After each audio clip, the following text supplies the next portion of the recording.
আচ্ছা দেখো, আজকে হবে আমাদের কোশ্চেন নাম্বার 47। অলরেডি আমরা 46টা কারেন্ট অ্যাফেয়ার্স আলোচনা করে দিয়েছি পরের পার্টে। তো তার মধ্যে আজকে হবে 47 থেকে স্টার্ট হবে। তো দেখো কি বলা আছে। এই 2026 সালে অন্ধত্ব প্রতিরোধ সপ্তাহ কোন সময় পালিত হয়েছে? অন্ধত্ব প্রতিরোধ সপ্তাহ কোন সময় পালিত হয়েছে সেটা আমাদের কাছে জানতে চেয়েছে। তো প্রথমত বলি, এখানে এবছর অন্ধত্ব প্রতিরোধ সপ্তাহে যে বিষয়টার উপর বেশি গুরুত্ব দেওয়া হয়েছে সেটা হচ্ছে গ্লুকোমা। গ্লুকোমা এই ডিজিজটার প্রতি বেশি গুরুত্ব দেওয়া হয়েছে। প্রশ্ন হচ্ছে কেন? এই গ্লুকোমা রোগটা কি? অ্যাকচুয়ালি আমাদের চোখের মধ্যে এক ধরনের নার্ভ থাকে, যে নার্ভটাকে বলা হয় অপটিক নার্ভ। অপটিক নার্ভ বলা হবে। এই অপটিক নার্ভ কি করবে? এখান থেকে সিগন্যাল আমাদের ব্রেনে নিয়ে চলে যাবে। গ্লুকোমা যদি রোগটা হয় তাহলে এই অপটিক নার্ভের উপরেই প্রথম চাপ পড়ে। এই অপটিক নার্ভের উপরেই সবচেয়ে বেশি চাপ পড়ে এই গ্লুকোমা ডিজিজ হলে। তো তার জন্য এবছরের থিমের মধ্যে মানে এই গ্লুকোমা ডিজিজটাকে বেশি গুরুত্ব দেওয়া হয়েছে। আর এই যে বলা হয়, এই যে গ্লুকোমা যে এই যে ডিজিজটা, এটা হচ্ছে নিঃশব্দ চোর বলা যেতে পারে। নিঃশব্দ চোর বলা যেতে হবে এই গ্লুকোমা ডিজিজটাকে। Silent thief. সাইলেন্ট থিপ কেন বলা হয় বলো তো? কারণ হচ্ছে এই গ্লুকোমা যদি ডিজিজটা হয়, রোগটা যদি হয় চোখের, সেক্ষেত্রে প্রাথমিক অবস্থাতে সেভাবে ধরা যায় না। কেন কি? সেভাবে কোনো ব্যথাও হবে না, আর সেভাবে কোনো প্রবলেমও কিন্তু প্রথম দিকে প্রাথমিক অবস্থাতে ধরা পড়ে না। কিন্তু ধীরে ধীরে ধীরে ধীরে ওই আম, রোগের যে পরিমাণটা সেটা বাড়তে থাকে এবং একটা সময়ে চোখ অন্ধ পর্যন্ত হয়ে যেতে পারে। তো তার জন্য এটাকে বলে সাইলেন্ট থিপ। এবছর এই গ্লুকোমার উপরেই বেশি গুরুত্ব দেওয়া হয়েছে। তো অন্ধত্ব প্রতিরোধ সপ্তাহ এবছর পালন করা হয়েছে 1 থেকে 7ই এপ্রিল। 1 থেকে 7ই এপ্রিল পালন করা হলো। পরের প্রশ্ন, ন্যাশনাল হাউসহোল্ড সার্ভে 2024 রিপোর্টটি কে প্রকাশ করেছেন? ন্যাশনাল হাউসহোল্ড সার্ভে এই রিপোর্টটি প্রকাশ করেছেন একজন কেন্দ্রীয় বস্ত্রমন্ত্রী। তার নাম হচ্ছে Giriraj Singh. Giriraj Singh national household survey 2024 এই রিপোর্টটি প্রকাশ করেছেন। এবার প্রশ্ন হচ্ছে, দাদা 2024-এরটা কেন করাচ্ছ কারেন্ট অ্যাফেয়ার্স? এটা 2024-এর কারেন্ট অ্যাফেয়ার্স নয়, এটা 2026-এর কারেন্ট অ্যাফেয়ার্স। তবে এই যে রিপোর্টটা, এই সার্ভেটা হচ্ছে এই নাম অনুযায়ী রয়েছে। এই সার্ভেটা ন্যাশনাল হাউসহোল্ড সার্ভে 2024, সার্ভেটার নাম হচ্ছে এটা। বাট এটা যে রিপোর্ট, সেই রিপোর্টটা রিসেন্টলি প্রকাশ পেয়েছে 2026-এ। তার জন্য আমাদের নামটা এরকম করে আছে। তার মানে ভেবো না এটা 2024-এর কারেন্ট অ্যাফেয়ার্স, এটা 2026-এরই কারেন্ট অ্যাফেয়ার্স, রাইট? আচ্ছা, পরে দেখো, বর্তমানে ভূমি সম্পদ বিভাগের ডিপার্টমেন্ট অফ ল্যান্ড রিসোর্সেস এর সচিব কে নিযুক্ত হলেন? দেখো, বর্তমানে ডিপার্টমেন্ট অফ ল্যান্ড রিসোর্সেস এর সচিব হিসেবে নিযুক্ত হলেন 1992 ব্যাচের একজন অভিজ্ঞ আইএএস অফিসার। তার নাম হচ্ছে নরেন্দ্র ভূষণ। নরেন্দ্র ভূষণ তিনি ডিপার্টমেন্ট অফ ল্যান্ড রিসোর্সেস এই সংস্থাটার সচিব পদে নিযুক্ত হয়েছেন।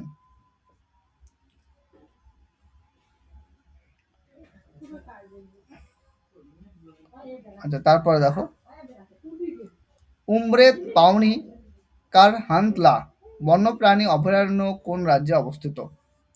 এই অভয়ারণ্যটা কোন রাজ্যে অবস্থিত সেটাই জানতে চেয়েছে। কারো জানা আছে? বলতে পারবে এই অভয়ারণ্যটা কোথায় আছে? কারো জানা আছে এই অভয়ারণ্যটা কোথায় আছে? কেউ বলতে পারবে?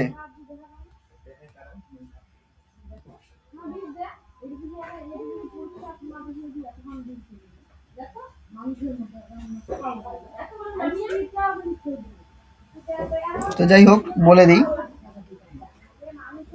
এটা রয়েছে মহারাষ্ট্রে আছে হচ্ছে উমরেদ পাউনি কারহান্তলা বন্যপ্রাণী অভয়ারণ্য। আচ্ছা, রিসেন্টলি আমি আরেকটা তোমাদের পড়িয়েছিলাম,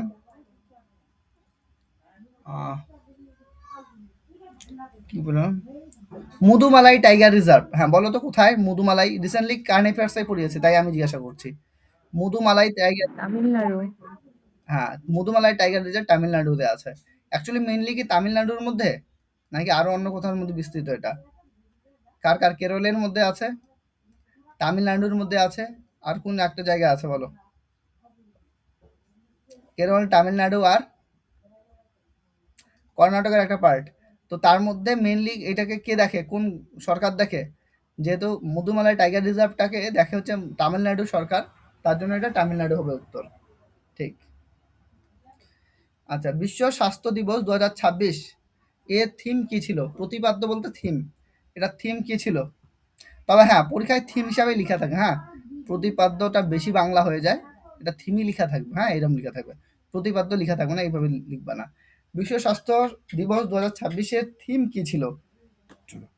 দেখো, বিশ্ব স্বাস্থ্য দিবস কবে পালন করা হয় এটা অলরেডি কিন্তু আমি কারেন্ট অ্যাফেয়ার্সে আলোচনা করে দিয়েছি। বলো, অলরেডি যারা ডেইলি বেসিসে কারেন্ট অ্যাফেয়ার্স করছো, রিভিশন করছো, খাতায় নোট ডাউন করছো, তারা কিন্তু বলতে পারবে যে রিসেন্টলি বিশ্ব স্বাস্থ্য দিবস কবে পালন করা হলো। আমি এটা কিন্তু কারেন্ট অ্যাফেয়ার্সের মধ্যে করালাম, কিছুদিন আগেই করালাম। কারেন্ট অ্যাফেয়ার্সে কিছুদিন আগেই কিন্তু করালাম। বলো, হু 7 এপ্রিল। 7th এপ্রিল, ঠিক 7th এপ্রিল, কিছুদিন আগে আমি করালাম, তাই না? হ্যাঁ, এবার এখানে আমি কোশ্চেনে তুলেছি এটা থিম কি। এটা থিম হচ্ছে স্বাস্থ্যের জন্য একসাথে বিজ্ঞানের পাশে দাঁড়াও। এটা ছিল এবারের থিম।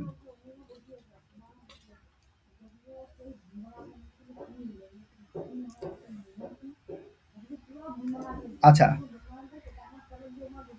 এখান থেকে শুরু হচ্ছে, দেখি ভারতের সংবিধানের কোন সংশোধনীর মাধ্যমে সিন্ধ্রি ভাষাকে অষ্টম তপশিলের অন্তর্ভুক্ত করা হয়েছে? সিন্ধ্রি ভাষাকে অষ্টম তপশিলের অন্তর্ভুক্ত করা হয়েছে কোন সংশোধনীর মাধ্যমে? এবার এটা তোমরা বলো জিকের কোশ্চেন। হ্যাঁ, কোশ্চেনটা অনেকটা জিকে বেসডই হচ্ছে, বাট এটা কারেন্ট অ্যাফেয়ার্স এর মধ্যেই আমাদের পড়তে লাগবে রিসেন্টলি। তো দাদা এটা কি তুমি রেকর্ডিং দিবা? কেন ভাই, রেকর্ডিং তো পাবাই। হ্যালো, কি সমস্যা বলো? না, বললাম যে কি এটা কি রেকর্ডিং দিবা, কারণ ফটকো তো লিখতে পারতেছি না এতগুলো স্পিডে, তাই বললাম। লিখতে লাগবে না, তুমি শুনো, এটা রেকর্ডেড পাবা তো। রেকর্ডেড তো সব ক্লাসই পাও ভাই, সব ক্লাসই পাবা রেকর্ডেড, চাপ নেই। না না, তুমি বললে না কারেন্ট অ্যাফেয়ার্স গুলো তোমার আপলোড করা হয়নি, বললে না? ভাই সব কারেন্ট অ্যাফেয়ার্সই আপলোড করেছি, শুধু এর আগের দিনেরটা আপলোড করতে পারি নাই। ও আচ্ছা আচ্ছা, বাকি তাই পুরো বললাম। প্লে লিস্টটা আপলোড করাই আছে। আচ্ছা, ভারতীয় সংবিধানের কোন সংশোধনীর মাধ্যমে সিন্ধ্রি ভাষাকে অষ্টম তপশিলে অন্তর্ভুক্ত করা হয়েছে? সেটা হবে 21তম সংশোধনী 1967। 21তম সংশোধনী 1967। আচ্ছা, মূল সংবিধানে 14টি ভাষা। আচ্ছা, মূল সংবিধানে কতগুলো ল্যাঙ্গুয়েজ ছিল বলো তো? 14টা ভাষা ছিল। তবে সিন্ধ্রিকে যুক্ত করা হয়েছে 15তম সংবিধান সংশোধনীর মাধ্যমে 1967 সালের 21তম সংশোধনীর মাধ্যমে। আচ্ছা, হলো অষ্টম তপশিলে বর্তমানে ভাষা কয়টা আছে? অষ্টম তপশিলে কতগুলো ভাষা আছে এটা কিন্তু জিজ্ঞাসা করে পরীক্ষায়। মনে রাখবা 22টি ভাষা আছে, 22টি ভাষা আছে। আচ্ছা, তারপর দেখো 11 এপ্রিল 2026 তারিখে সত্যশোধক সমাজের প্রতিষ্ঠাতা। আচ্ছা বলো, সত্যশোধক সমাজের প্রতিষ্ঠাতাকে? জ্যোতিবা ফুলে। আচ্ছা, ইনি পুরুষ নাকি মহিলা বলো? জ্যোতিবা ফুলে পুরুষ নাকি মহিলা? তিনি পুরুষ, পুরুষ, মেল, মেল। আচ্ছা, জ্যোতিবা ফুলে সত্যশোধক সমাজ প্রতিষ্ঠা করেছিলেন। তার কততম জন্মবার্ষিকী পালিত হলো রিসেন্টলি?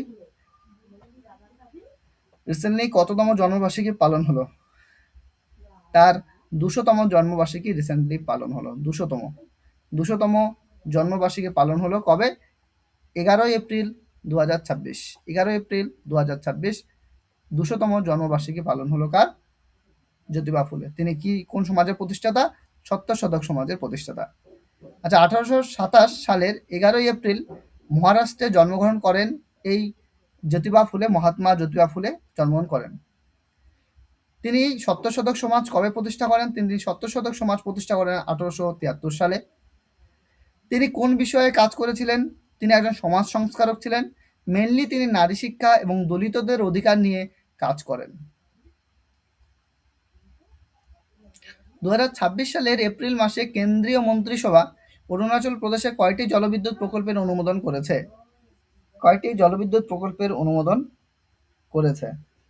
তো অরুণাচল প্রদেশে জলবিদ্যুৎ শক্তি বিকাশের লক্ষ্যে 2026-এ কেন্দ্রীয় সরকার 2টি মেগা প্রকল্পের জলবিদ্যুৎ অনুমোদন করেছে।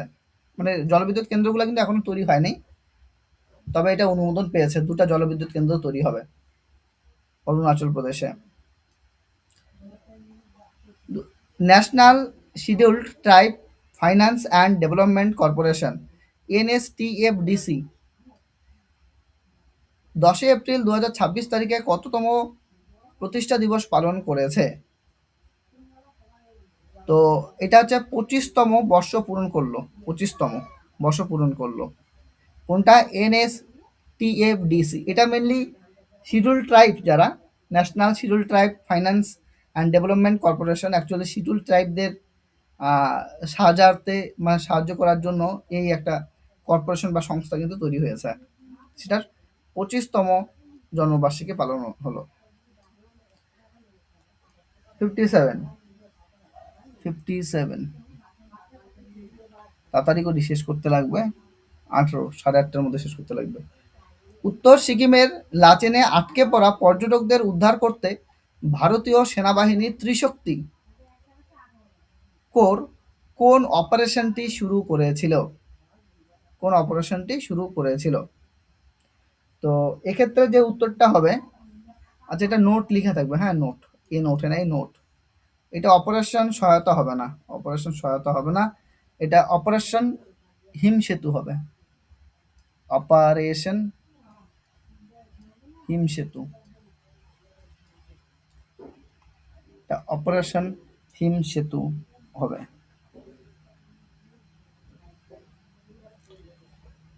তো উত্তর সিকিমের লাচেনে কিছু পর্যটক আটকে পড়ে গেছে, তাদেরকে উদ্ধার করার জন্য ভারতীয় সেনাবাহিনীর ত্রিশক্তি কোর বলতে হচ্ছে তোমাদের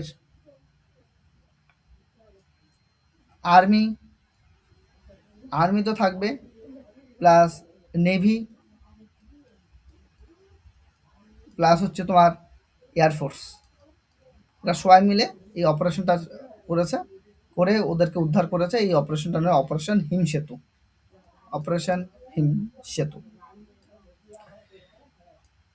আইওএস সাগর উদ্যোগের অধীনে 6 এপ্রিল 2026 তারিখে মালদ্বীপের মালেতে কোন ভারতীয় সেনাবাহিনীর জাহাজটি পৌঁছেছে?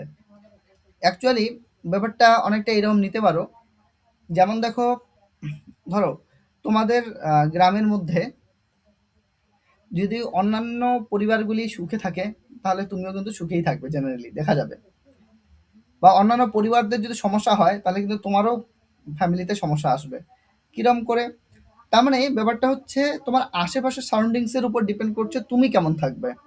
ঠিক একই রকমভাবে মালদ্বীপ, শ্রীলঙ্কা, এগুলা হচ্ছে আমাদের যেহেতু পার্শ্ববর্তী দেশ, এদের প্রতি কিন্তু আমাদের ভারতের একটা দায়িত্ব রয়েছে। কেন? মালদ্বীপ, শ্রীলঙ্কা এই প্রতিবেশী দেশগুলি যদি সুরক্ষিত থাকে, তাহলে কি হবে? আমাদের ভারতও কিন্তু সুরক্ষিত থাকবে। তো তার জন্য মালদ্বীপকে সাহায্য করার জন্য, সেখানের তদারকি করার জন্য, এবং একটা জাহাজ গেছে, সেই জাহাজটার নাম হচ্ছে আইএনএস সুনা আনা। সুনা আনা নামটা একটু কঠিন লাগে উচ্চারণ করতে। সুনা আনা কেউ স্পেলিং করবে তোমাদের বিষয়। সুনা আনা এইটাকে পাঠিয়েছে। তাহলে এটা কিন্তু কোনো যুদ্ধের জন্য এই জাহাজটা যায় নাই, বুঝতে পেরেছ? এটা যাচ্ছে সাহায্যের হাত বাড়িয়ে দেওয়ার জন্য। এই জাহাজটা এখন ওই মালদ্বীপেই থাকবে।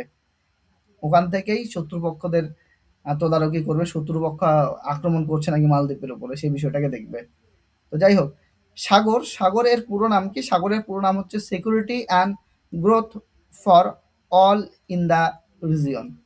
Security and growth for all in the region, এটার হচ্ছে সাগর। মিশনের আওতায় ভারত মহাসাগরীয় দেশগুলোর সঙ্গে সম্পর্ক মজবুত করতে, এই যে সম্পর্ক মজবুত করতে এই জাহাজটি মালদ্বীপ পাঠানো হয়। তোমার যুদ্ধ পারপাসে নয়, বন্ধুত্বকে হাত বাড়ানোর জন্যই এই জাহাজটা গেছে। আচ্ছা, 2026 সালের এপ্রিলে কে ভারতের প্রথম প্রকাশ্যে কুয়ার সংসদ সদস্য হিসাবে রাষ্ট্রসভায় শপথ নিয়েছেন? এটা হয়ে যাবে আমাদের মেনকা গুরুস্বামী। তিনি রাজ্যসভায় শপথ নিয়েছেন। কেমন? তিনি সংসদ সদস্য হিসাবে রাজ্যসভায় শপথ নিয়েছেন। তবে তিনি জেন্ডারের দিক থেকে বলা যাবে না, তিনি একজন কুঁয়র। কুঁয়রের মানে তোমরা নেটে সার্চ করে দেখবে, তাহলে বুঝে যাবে। তারপর দেখো, 6 এপ্রিল 2026 তারিখে কে ইয়েস ব্যাংক এর এমডি এবং সিইও, এটা অ্যাপয়েন্টমেন্ট থেকে কোশ্চেন হিসাবে দায়িত্ব গ্রহণ করেছে? তো ব্যাংকিং ক্ষেত্রের অভিজ্ঞ ব্যক্তিত্ব হিসাবে বিনয় মুরলীধর টোনসে এপ্রিল মাস থেকে বেসরকারি ব্যাংক ইয়েস ব্যাংক একটা বেসরকারি ব্যাংক এর শীর্ষ পদে আসীন হয়েছেন। কি নাম কি? বিনয় মুরলীধর টনসে। কে 2026 সালের এপ্রিলে department of chemicals and petrochemicals DCPC এর সচিব হিসাবে দায়িত্বভার গ্রহণ করেছেন? এটা হবে শ্রী তেজবীর সিং। তিনি একজন আইএএস অফিসার। তিনি রসায়ন এবং পেট্রো রসায়ন বিভাগের নতুন সচিব হিসাবে দায়িত্বভার গ্রহণ করেছেন। তার উত্তর হয়ে যাবে option number A, Shri Tejbir Singh. দেখো, এখান থেকে বোঝার সেরকম কিছু নাই, যেটা অ্যাপয়েন্টমেন্ট তো করতেই লাগবে। মর্গান স্ট্যানলি অনুযায়ী 2027 অর্থবর্ষে FY27 অর্থাৎ ফিনান্সিয়াল ইয়ার, FY মানে হচ্ছে ফিনান্সিয়াল ইয়ার 27, ভারতের জিডিপি বৃদ্ধির হার কত পূর্বাভাস দেওয়া হয়েছে? তো ভারতের জিডিপি বৃদ্ধির হার 6.2%। 6.2% হবে জিডিপি বৃদ্ধি 2027 সালে, সেটা কিন্তু অনুমান করা হয়েছে। তবে কার অনুযায়ী এটা কিন্তু দেখতে লাগবে, মর্গান স্ট্যানলি।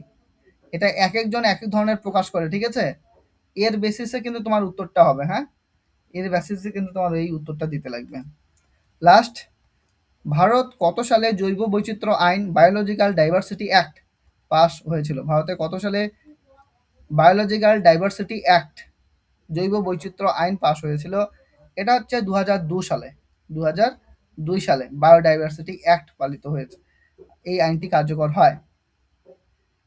তো 2002 সালে, এইটা হবে এখানকার সঠিক উত্তর। আচ্ছা, রিসেন্টলি বলো তো যে বিহারের মুখ্যমন্ত্রী কে আছেন বলো তো? বিহারের মুখ্যমন্ত্রী হচ্ছে কে বলো?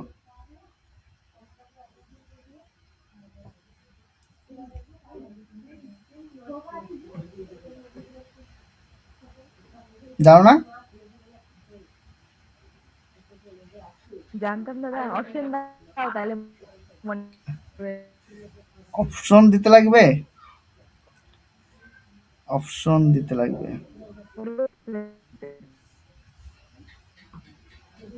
আর রিসেন্টলি কে শপথ গ্রহণ করবে বলো মুখ্যমন্ত্রী হিসাবে? কে ছিল, কে গ্রহণ করবে শপথ?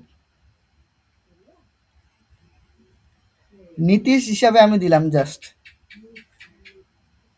নীতিশ আগে ছিল হচ্ছে নীতিশ, কি টাইটেলটা বললাম না, নীতিশ কুমার সিএম ছিল বিহারের। বর্তমানে কে আছে বলো তো সিএম হিসাবে?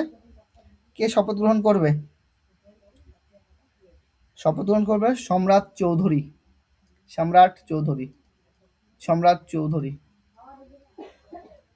এটা কালকের খবর, না কাল পরশু দিনের খবর। না, কবে পড়লাম এটা আমি? দা হিন্দুতে দিয়েছিল এই রিসেন্ট কালকে পড়ছি, কালকে দা হিন্দুতে কালকে পড়ছে এটা। এটা এখন আপডেট হয়নি।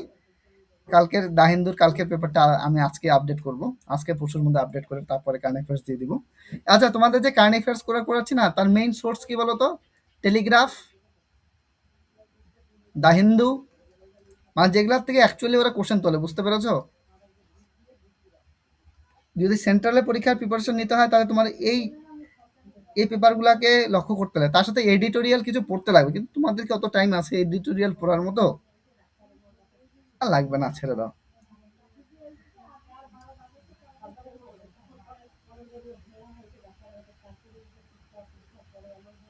হলো কেসটা।